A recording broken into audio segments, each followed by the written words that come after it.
So guys, ayan ang mangga. Yan yung pusa ko guys, oh. Pasaway. Aray Mimeng. Nanghingi siya ng pagkain guys. Guys, kaya naman ako mag-harvest. Look at this. Kinain ng ng unggoy. Kinukuha niya pati nasa ilalim. Hindi namin siya pinagdadamot pero sa unggoy guys. O yan o, mga nakagata ng unggoy. So ayan. Ayan is it guys. Ayan may. Naano ako ng aking pusa. So ganun siya guys. Ayan. Pusa. Naman pusa ko guys. So ayan ang ating mango.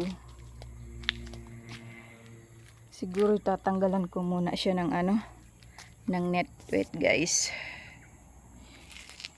Ayan. Siya maliit lang. Mababa lang siya guys oh. Isa't kalahati ko.